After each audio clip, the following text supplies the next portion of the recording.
কেন্দ্রীয় নেতাদের আগমন শুভেচ্ছা স্বাগতম, কেন্দ্রীয় নেতাদের আগমন শুভেচ্ছা স্বাগতম, কারণ মায়ের আগমন শুভেচ্ছা স্বাগতম, কারণ মায়ের আগমন শুভেচ্ছা স্বাগতম, কারণ মায়ের আগমন শুভেচ্ছা।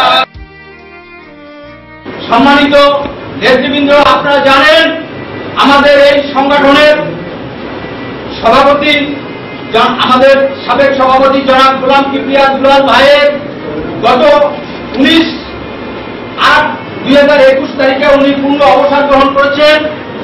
তারই স্থানে আমরা কেন্দ্রীয় সংসদে ভারপ্রাপ্ত সভাপতি হিসেবে জনাব শাহ আলম সাহেবকে ভারপ্রাপ্ত সভাপতি নির্বাচিত করা হয়েছে। আগামী দিনে আমাদের এই সংগঠনকে সুসংহত এবং সংগঠনকে আরো মজবুত করার জন্য আমরা সারা বাংলাদেশে তথা আমাদের ডিসেম্বরের মধ্যে আমাদের এই সংগঠনের কেন্দ্রীয় সংসদ পুনর্গঠন নির্বাচন হবে।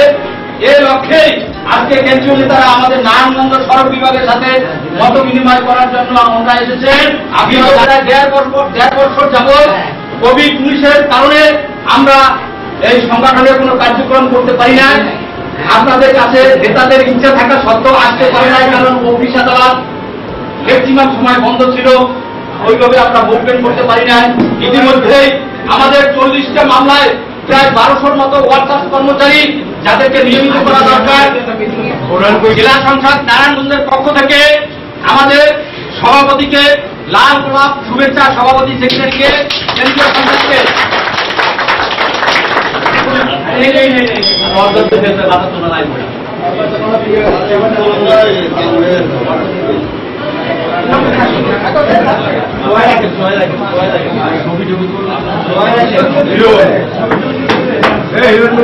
অল্প সময়ের মাধ্যমে আমাকে কালকে আমরা অবহিত করেছেন যে আমরা একটু কয়েকজন লোক মত বিনিময় করতে যাবো আর কি, যে কারণে আমাদের সব লোকজনকে আমরা ওইভাবে বলতেও পারি নাই। আর আমাদের তার সঙ্গে হয়তো আরো লোকজন আর কি, লোকজন বাহিরেও আছে আর কি, ভিতরে জায়গা সংকুলন না হওয়ার কারণে।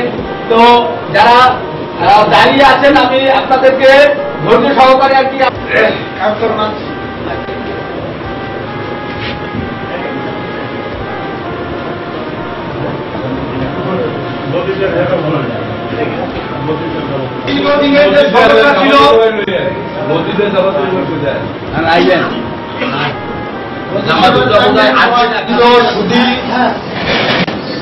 কেন্দ্রীয় নেতৃবৃন্দের আগমন উপলক্ষে আমরা এই আলোচনাটা ফরমাল আনুষ্ঠানিকভাবে শুরু করতে যাচ্ছি। আজকের এই সভা পরিচালনায় রয়েছে আমি ফরিদুদ্দিন আহমেদ, কেন্দ্রীয় সংসদের সহসাধারণ সম্পাদক এবং নারায়ণগঞ্জ জেলা সংসদের সভাপতি আমি সঞ্চালনায় রয়েছি। আজকের এই সভার সভাপতিত্ব করবেন নারায়ণগঞ্জ জেলা সংসদের সিনিয়র সহসভাপতি জনাব এম এ মজিদ। আপনারা জানেন আমরা সড়ক জনপদ অধিদপ্তরে জনাব আতাউর রহমান স্যারের মাধ্যমে আমরা প্রথম সার্ভিস রোড ব্যবস্থা করেছি, তাই না? জানেন এই সারা বাংলাদেশে আমাদের এই কর্মচারীদের সংখ্যা কত, এটা একটা তথ্য সেন্ট্রাল দিয়ে এবং আমরা কালেকশন করেছি পর্যায় কেন্দ্রে আন্দোলন সংগ্রাম। তবে আপনারা জানেন 2000 এবং 2001 সালে আপনারা ওয়ার্কশপ প্রথম ধাপ 2000 সালে এবং দ্বিতীয় ধাপ 2001 সালে আপনারা ওয়ার্কশপ হয়েছে। ওয়ার্কশপ হওয়ার পরে কিন্তু আমরা থেমে থাকি না। আমাদের সে দাবি ছিল আমরা কিভাবে নিয়মিত হব, আমরা কিভাবে এই ডিপার্টমেন্ট থেকে ট্রান্সফার নিয়ে যাব। আমাদের অনেক ভাই এই দুশ্চিন্তায় থাকতো জীবনে কি আমরা পেনশন পাবো। আমি একটু পিছনের দিকে যাচ্ছি এই কারণে আপনাদেরকে স্মরণ করিয়ে দিতে সংগ্রাম কোনোদিন পিছা যায় না। যার রেজাল্ট ইতিমধ্যেই আপনারা পেয়েছেন। আপনারা জানেন বর্তমানে জননেত্রী শেখ হাসিনা সরকার ক্ষমতায় আসার পর থেকে আপনাদের নিয়মিত করার লক্ষ্যে যে সকল কর্মসূচি আমরা দিয়েছি আপনারা সকল কর্মসূচি আপনারা পালন করেছেন। আপনারা সেই সিরাজগঞ্জ গিয়েছেন, সিরাজগঞ্জ গিয়ে আপনারা থেমে থাকেন না, পর্যায়ে কেন্দ্রে যত কর্মসূচি কেন্দ্রীয়ভাবে দেওয়া হয়েছে সেগুলো আপনারা অ্যাটেন্ড করেছেন এবং পালন করেছেন। আমরা যখন দেখলাম যে আমাদের যে প্রধানমন্ত্রী যে নির্দেশনা দিয়েছে নিয়মিত করার, সেটা বিলম্বিত হচ্ছে। পরে আমরা নেতাকে বুঝিয়ে আজকের সেক্রেটারি ওনাকে আমি অনেকবার বুঝিয়েছি যে আমাদের নিয়মিত হতে হবে। আজকে মন্ত্রণালয়ের যে বাধা, আজকে আমাদের মামলা করতে হবে, মামলার জন্য ওনাকে আমি অনেকবার বুঝিয়েছি যে আপনার মাস্টার হয়তো আমাদের সভাপতি সাহেব দুলাল ভাই উনি হয়তো রেগুলার আছে, ওনার মতো এরা এত সমস্যা না, পেনশন সে পাবে। যাই হোক, উনি তাকে সভাপতি উনি বুঝাইয়া আমরা 2016 সালে আমরা ওয়ার্ক স্ট্যাম্প এবং অফিস সহকারী আমরা একদিনে মিটিং করে আমরা মামলা করার সিদ্ধান্ত নিয়েছি এবং ওনারা আমাদের সাথে ছিলেন। ওনাদের দিক নির্দেশনায় আজকে যে মামলাগুলো আর কি আপনারা নিয়মিত হয়েছেন, প্রায় 5,000-এর মতো কর্মচারী যারা ওয়ার্কার ছিলেন নিয়মিত হয়েছেন। আমি বলতে পারবো সারা বাংলাদেশের মধ্যে এই নারায়ণগঞ্জ সড়ক বিভাগে যারা নিয়মিত হয়েছেন তাদের এই ফিক্সেশন, তাদের বকেয়া, তাদের অন্যান্য যে বিষয়গুলো আর কি, এইগুলো আমরা খুব সুস্থ সুন্দর ভাবে আমরা এটা করতে পারছি। কি বলেন, ঠিক কিনা? আজকে যদি আমরা কেউ নেমে খারাপ হই, আমরা যদি কেউ অস্বীকার করি, সেই 18 সালে আমরা হাইকোর্টে সুপ্রিম কোর্টে রায় পাইছি, কিন্তু তৎকালীন সময় আমরা আন্দোলন উইথ মন্ত্রী আমাদের এই সড়ক পরিবহন সেতু মন্ত্রীদের সম্পাদনা দিয়ে আমরা যদি সেদিন আমাদের এই সমস্যাগুলো তুলে না ধরতাম, আজকে আমাদের বিপ্লবী সাধারণ সম্পাদকের অবদান সবচেয়ে বেশি ছিল। এটা কি অধিকারের বিষয়? এটা স্বীকার করতে হবে যে যার যেটা অবদান, আর যদি আমরা এটা স্বীকার না করি তাহলে আমরা অকৃতজ্ঞ। আজকে আমরা 22 লক্ষ 25 লক্ষ টাকা পেনশন লইয়া বাড়ি যাচ্ছি নির্দ্বিধায়। আজকে যে 1100-1200 লোক যারা মামলায় হ্যাঙ্গিং অবস্থায় আছে, যাদের ঘুম হয় না বর্তমানে, তারা কি অবস্থায় আছে চিন্তা করেন। আর যারা এটা পাইছেন তারা কি মোটামুটি সুখে আছেন না? তাই যারা হইতে পারে না এবার মাস্টার হলে যারা নিয়োজিত আছেন, তারা আমাদের কেউ না কেউ বিভিন্ন ভাবে জড়িত, আমাদের সন্তান, আমাদের আত্মীয় স্বজন, তাদেরকে যাতে আমরা এই ডিপার্টমেন্টে প্রতিষ্ঠিত করতে পারি, তাদেরকে যাতে ওয়ার্কআউট করতে পারি, তাদেরকে যাতে আমাদের মতো নিয়মিত করতে পারি, সে লক্ষ্যে আমাদের কেন্দ্রীয় সংসদ কাজ করে। সাথী ভাইরা আপনারা ধৈর্য সহকারে আমাদের নেতৃবৃন্দের কথা শুনবেন, একটু করবেন আর কি, হয়তো আমাদের জায়গা কম আর কি, সংকুলন কম। আপনারা ধৈর্য সহকারে আমাদের কেন্দ্রীয় নেতৃবৃন্দের সংক্ষিপ্ত আকারে বক্তব্য রাখবেন যারা হুমায়ুন কবির বকুল সম্পাদক নারায়ণগঞ্জ জেলা সভাপতি। কাশেম ভাই আছেন?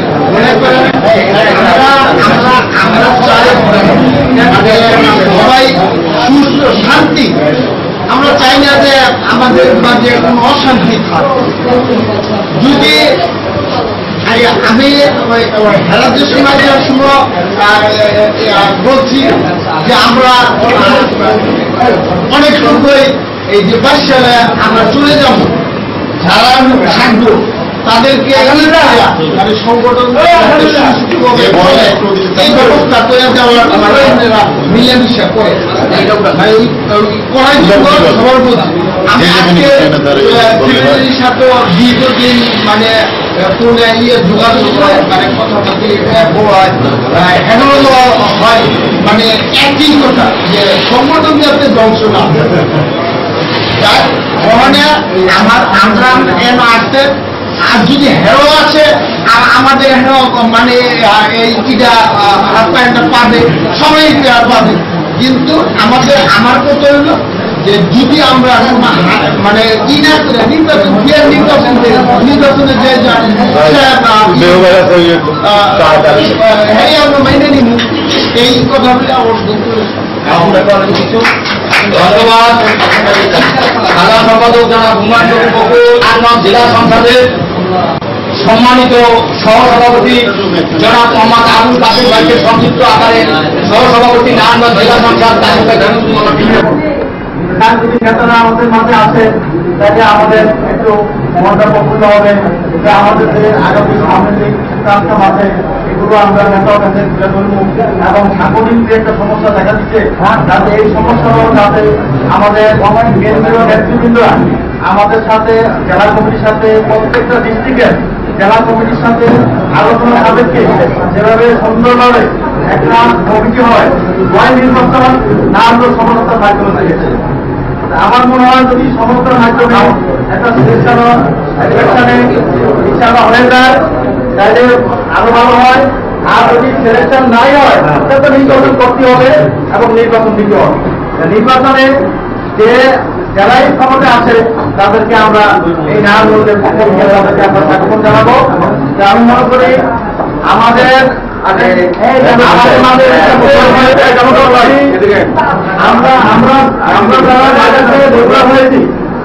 আমাদের মামলায় স্পষ্ট লেখা আছে যে অ্যাপার্টমেন্ট টু মাস্টার, কিন্তু আমরা অদ্যবধি মাস্টারের কোনো সুবিধা আমরা পাইনি এবং আমাদের থেকে কিছু লোক পেনশনে গেছে, তাদেরকে ওয়ার্কার থেকে লেবার থেকে তাদের পেনশন দেওয়া হয়েছে, তারা মাস্টারের কোনো সুবিধা পায় নাই। তো আমাদের বর্তমান কেন্দ্রীয় নেতৃত্বের কাছে আমাদের দাবি যে আমরা যাতে মাস্টারদের এই সুবিধা থেকে বঞ্চিত না হয়, আমরা যাতে সুবিধা পাই, ওনারা যেন নির্বাচিত হইলে ওনারা যেন অতি প্রথম নম্বরেই আমাদের এই কাজটা করতেন। তবে এই আমরা ব্যক্ত রেখে আমি আমার বক্তব্য শেষ করছি। জয় বাংলা, জয় বঙ্গবন্ধু, জয় হোক কার্যনির্বাহী সদস্য জনাব আনিসুজ্জামানকে সংক্ষিপ্ত আকারে কিছু বলার জন্য অনুরোধ করছি। আসসালামু আলাইকুম। আমি বিগত দিতে যাবো না, আমি দুইটা প্রশ্ন করবো। প্রথম প্রশ্ন মজিদ কাকা আর জওয়াতুল্লাহ কাকা, দ্বিতীয় প্রশ্ন সভাপতি সেক্রেটারি।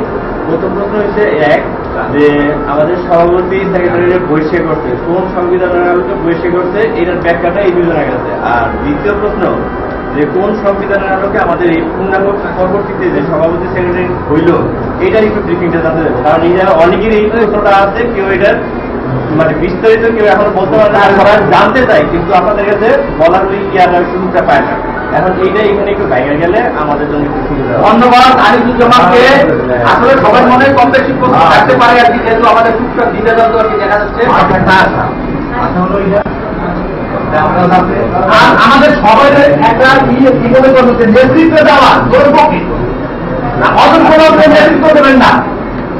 অন্তত নারায়ণগঞ্জের ডিস্ট্রিক্ট কমিটিতে তারা আছে এবং অন্যান্য যারা আছে যেমন সাবেক তারা অযোগ্য লোকের কাছে নেতৃত্ব দেবে আমার বস্তিত্ব থাকবে না। সরকার আওয়ামী লীগ যারা কাজ করতে পারে আগে যারা করছে ইতিহাস আর মূল্য রাজনৈতিক তাদের কাছে নেতৃত্ব দেওয়া দরকার। হ্যাঁ, সেই উপলক্ষে এখন আমি যারা আছেন আমার ভারপ্রাপ্ত সভাপতি সায়রম ভাই, উনি খুব সুন্দর অত্যাধিক ভদ্রলোক, তরুণ ভাই আছে, আরো যারা আছে যারা নেতৃবৃন্দ আছে এখানে। আমার বিশেষ করে আপনার সাধারণ সম্পাদক সুন্দরকার কামালের মুখের দিকে আমি শুনতে চাই আগামীতে আমার কি কি হবে এটা কিন্তু আমরা জানি না। আগামী ডিসেম্বর একটা নির্বাচন হবে, সে নির্বাচনে আমরা কত চাকরি আমার কষ্ট হবে, তাই নাই? আর কিন্তু আমরা নির্বাচন এখন আপনারা সবাই সেদিকে লক্ষ্য রাখছেন, সঠিক নেতৃত্বের দিকে ধাবিত হয়েছেন। এই বলে আমি আমার বক্তব্য শেষ করছি। জয় বাংলা, জয় বঙ্গবন্ধু, জয় ধন্যবাদ। শহীদুর রহমান চৌধুরীকে তার মূল্যবান বক্তব্যের জন্য আমাদের সদস্য যারা জামায়াতের সাথে বক্তব্য রাখার জন্য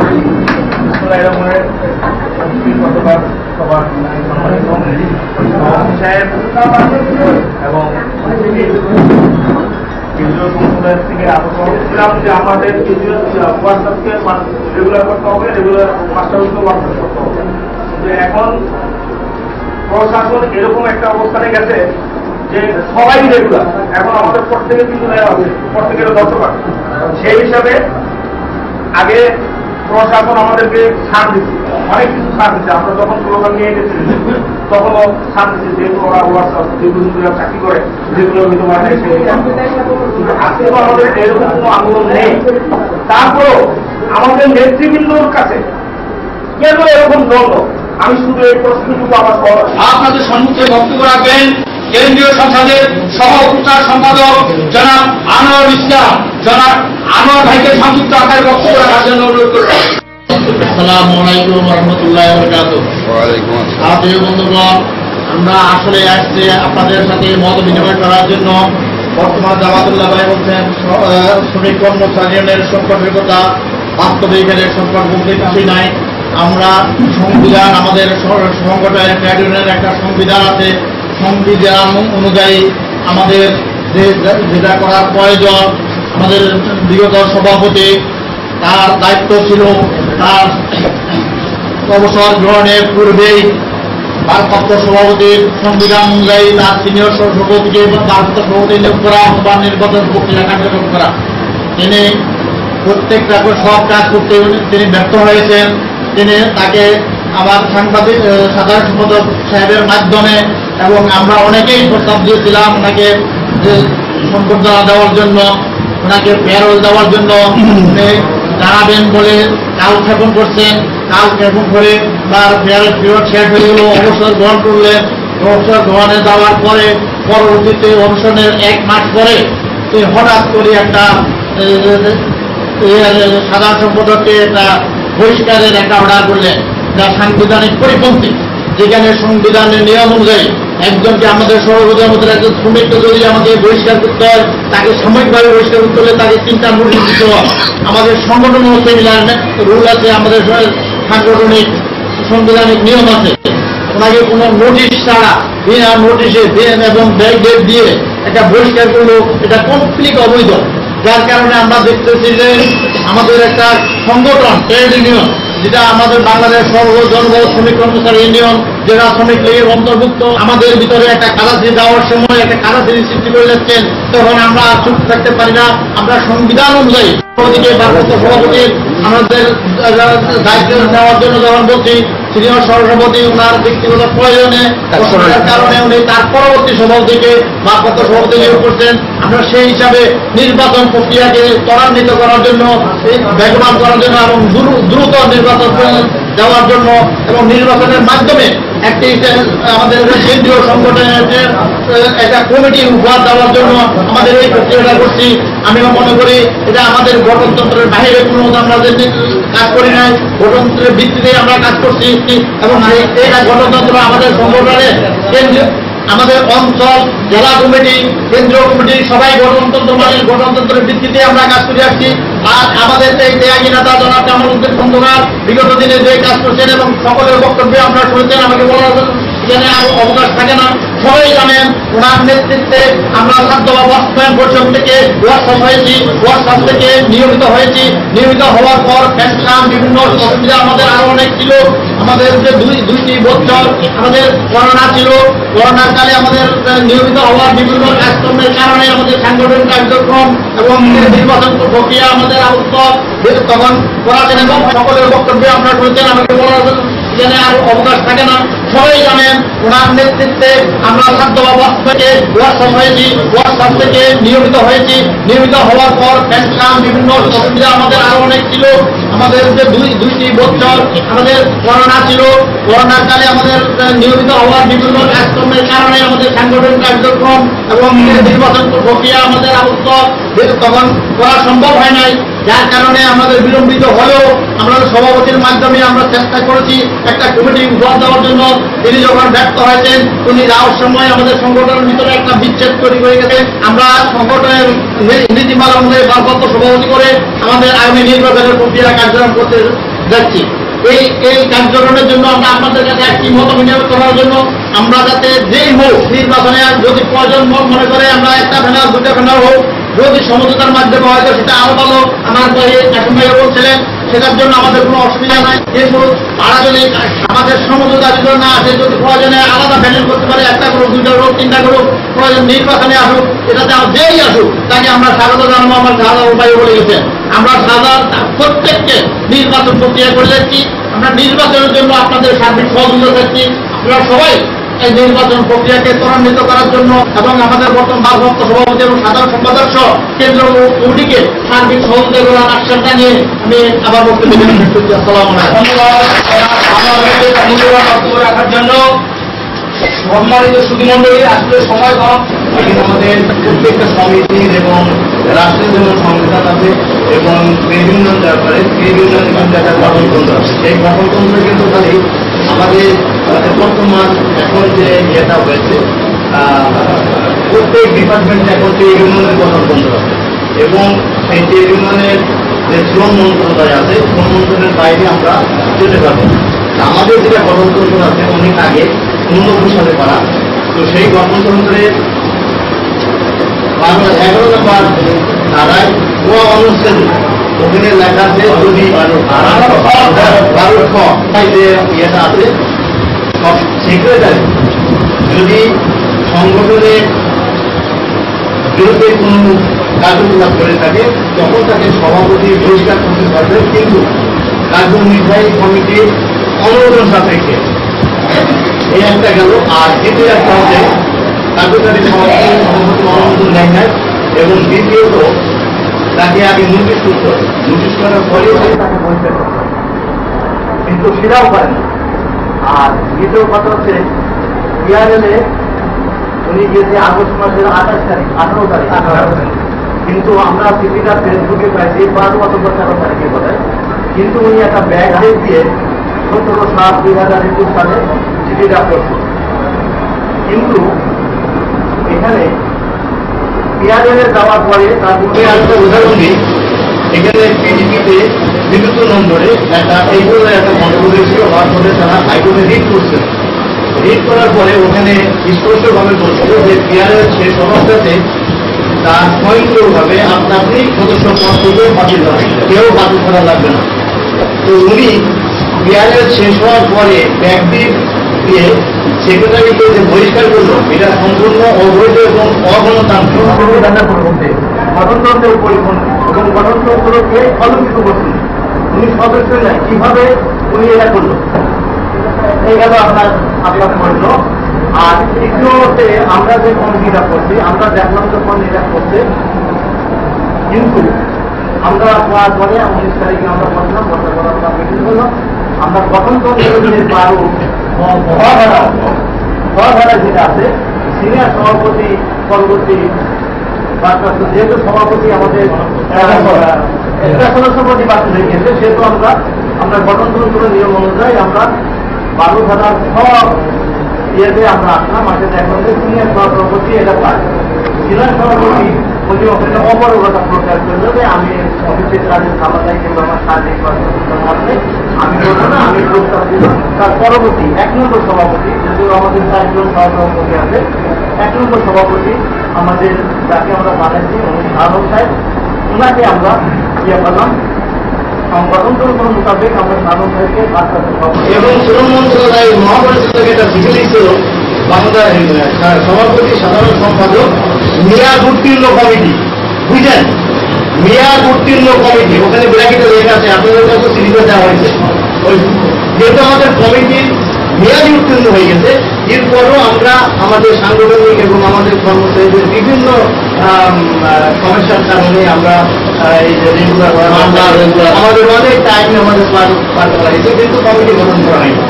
আমাদের কমিটি উত্তীর্ণ হয়ে গেছে এবং আমাদের কমিটি নাই, তারপরও আমরা ছিলাম। তারপরও আমরা সভাপতিকে যতদিন পর্যন্ত পিআরএল ছিল ওই পিআরএল পর্যন্ত ছিল। তারপরে আমরা অপেক্ষা করছিলাম। আপনারা প্রশ্ন করতে পারেন যে এতদিন আপনারা করেননি কেন? কিন্তু আমরা পিআরএল পর্যন্ত ওনাকে অপেক্ষা করছি যে আমরা এই যে জামাতুল্লাহ ভাই একটা কথা বললাম যে আমরা নাকাল তুলে করছিলাম, সেই মিটিংয়ে আমি ছিলাম, আমি সেই মিটিংয়ে ছিলাম। এবং সেখানে আমরা সবাই জামাতুল্লাহ যে কথা বলতে সত্যি, আমরা সবাই বলছিলাম যে ভাই আপনার পিআরএল তো চলে যাচ্ছে, আপনি আমাদের একটা সেই কমিটিটা গঠন করে দিতাম, সভাপতি ঠিক করে দিতাম, সেক্রেটারি ঠিক করে দিতাম, তাই নির্বাচন করে দিতাম। আর নির্বাচন ছাড়া এখন কমিটি কোনো অবস্থাতে অনুমোদন করা সম্ভব না। এখন শ্রম মন্ত্রণালয় থেকে যে চিঠিটা দিয়েছে, সেই চিঠিটার প্রেক্ষিতে আমরা সেই মোতাবেক আমরা কার্যক্রম সভাপতি বানাই, আমরা যারা আছি তারা আমরা নিশ্চিত নির্বাচনের যে গঠনতন্ত্র হিসাবে আমরা নির্বাচন প্রক্রিয়ায় আমরা ইয়ে করছি। এই পরিপ্রেক্ষিতে আমরা সদস্য ফর্ম বাংলাদেশে দিচ্ছি, সদস্য ফর্মগুলো আপনার পরে কেন্দ্রীয় কমিটির অনুমোদন হবে। তারপরে আপনারা জেলা কমিটি নির্বাচন করবে, জেলা কমিটির নির্বাচনে যে 21 জন নির্বাচিত হবেন তারাই কিন্তু কেন্দ্রীয় কমিটি ভোটার হবে, তারাই কিন্তু কেন্দ্রীয় কমিটি বানাবে। সেই পরিপ্রেক্ষিতে আমরা চলতেছি এবং ডিসেম্বরের ভিতরে নির্বাচন করতে হবে। ডিসেম্বরের ভিতরে যদি নির্বাচন না করা হয় আবার পরবর্তী ডিসেম্বরে করতে হবে। এর পরিপ্রেক্ষিতে আমরা কিন্তু তারই উপলক্ষে আমরা আর কি আপনাদের সাথে সাক্ষাৎ করছি। আপনাদের ভিতরে যে বিভ্রান্তিগুলো আছে আপনি প্রশ্ন করছেন, ভালো প্রশ্ন করছেন। আপনি 2টা প্রশ্নের উত্তর আমি দিচ্ছি, আপনি বুঝতে পারছেন যে আমি আশা করি আমি বুঝাতে পারছি এবং আপনি ক্লিয়ার হলেন এবং নির্বাচনের যেই হার এই আসনটা হলো আমাদের কোনো আপত্তি নাই, আমরা ওই কাম চালিয়ে তাদেরকে বিরোধী দেবো। আমরা যদি হেরে যাই আমরা চলে যাবো, আমরা অন্য কেউ যদি তাদেরকে আমরা বসে দিয়ে যাবো, এটা আমাদের কোনো দ্বিধাদ্বন্দ্ব নাই। তো আপনারা সবাই আসেন, এসে এটাকে সফল করেন, এই বলে আমি আমার বক্তব্য শেষ করি। ধন্যবাদ মোস্তফা সাহেবকে। বক্তব্য রাখবেন কেন্দ্রীয় সংসদের সংগ্রামী নেতা জনাব জাকির হোসেন দোলন। জনাব জাকির হোসেন দোলনকে বক্তব্য রাখার জন্য অনুরোধ করছি।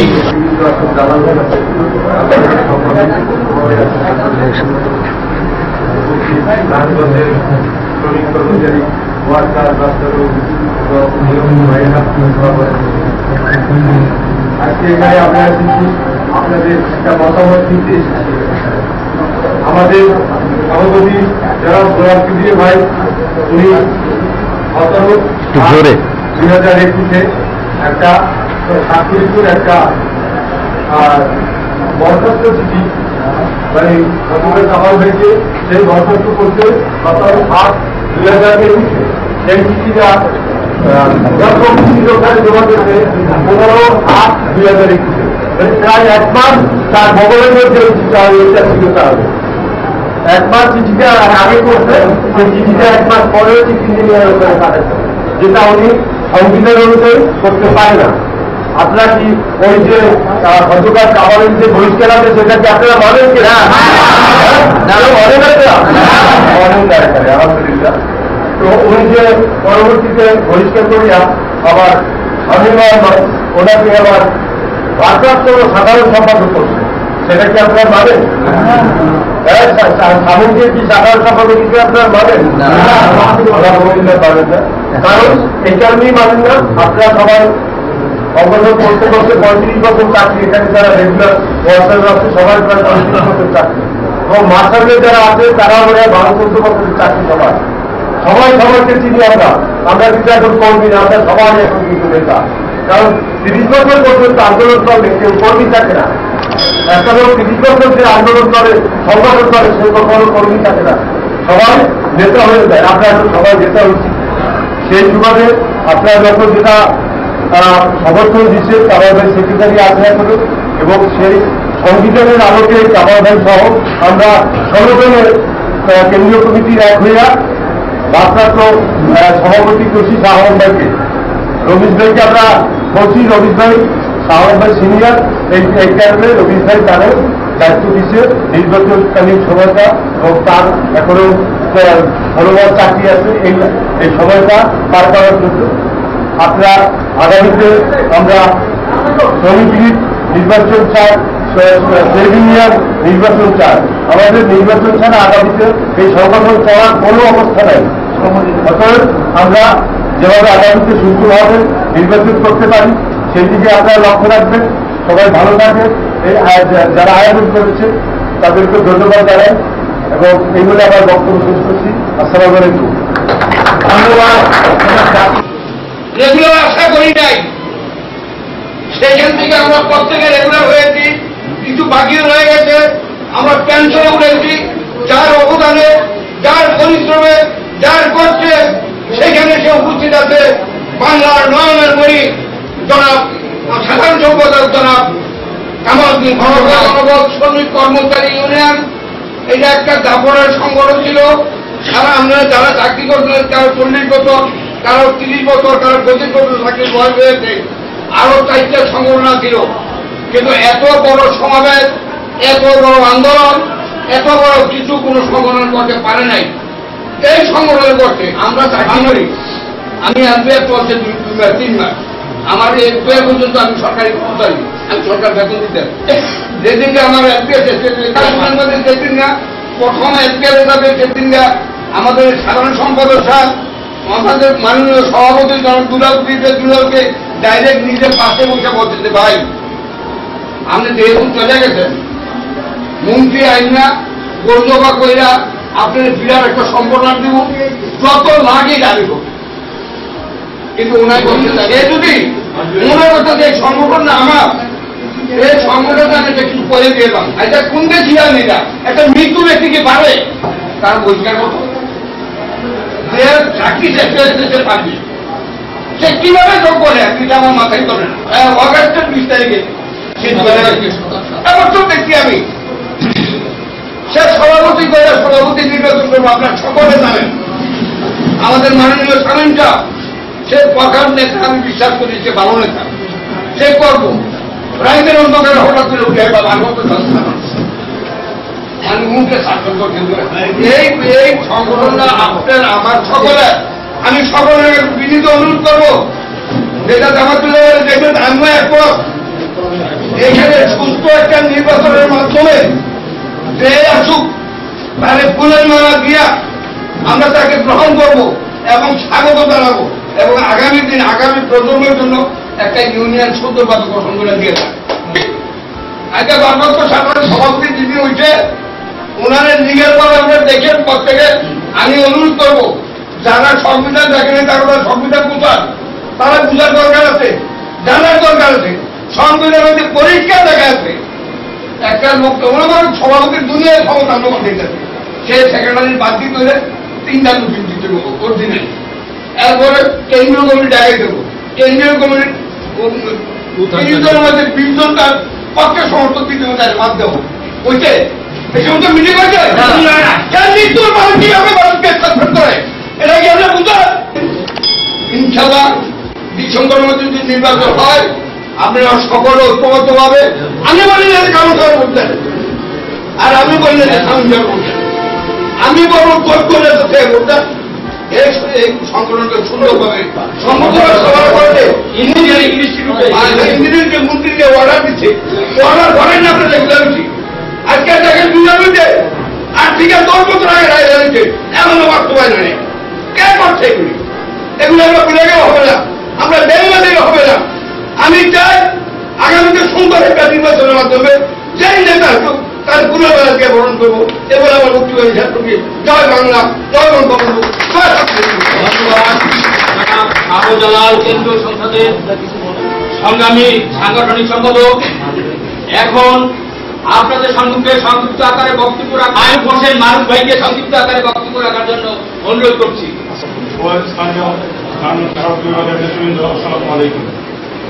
আসলে এখানে বক্তব্য দেওয়ার তেমন কিছুই নেই।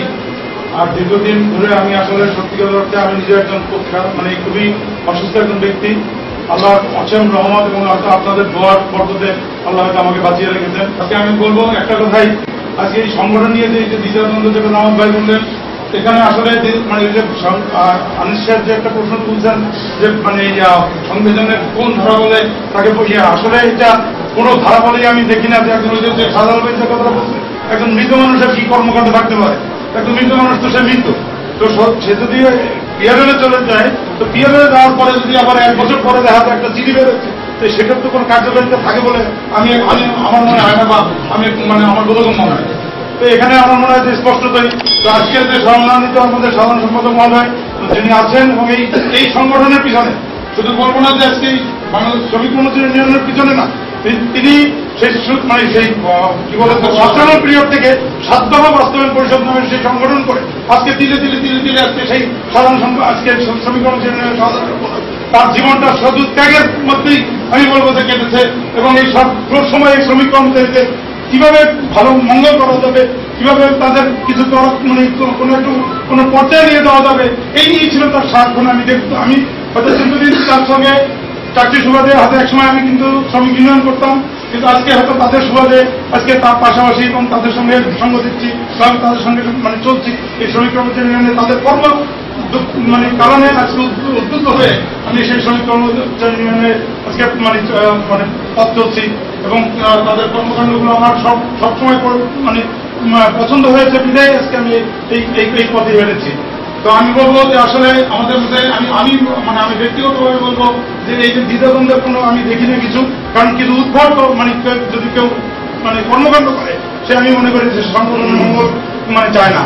তো এই উদ্ভট কর্মকাণ্ড যাতে ভবিষ্যতে না হয় তার সুষ্ঠু একটা পদক্ষেপের মাধ্যমে যদি নির্বাচন সবচেয়ে একটা গণতান্ত্রিক প্রক্রিয়া, তো আমি বলবো আসলে এখানে যদি নির্বাচনে যদি কেউ না আসে সে তাই সেটা হলো তখন দেখা যাবে বিষয়। কিন্তু আমি সবাইকে অনুরোধ করবো যে আগামী দিনে আমরা একটা সুন্দর নির্বাচন মানে উপহারের মাধ্যমে আমরা একটা নতুন কমিটি পেতে পারি, যাতে সেই ব্যবস্থায় আপনারা সবাই সংঘবদ্ধ থাকবেন এবং সবাইকে ঐক্যবদ্ধভাবে এই শ্রমিক কর্মচারী ইউনিয়নের পতাকা তলে মানে কামালউদ্দিন খন্দকার সাহেব এবং আমাদের একটি ভারপ্রাপ্ত সভাপতি সাহেবের হাতকে শক্তিশালী করার উদ্যত আহ্বান রেখে আমি আমার বক্তব্য শেষ করছি। জনাব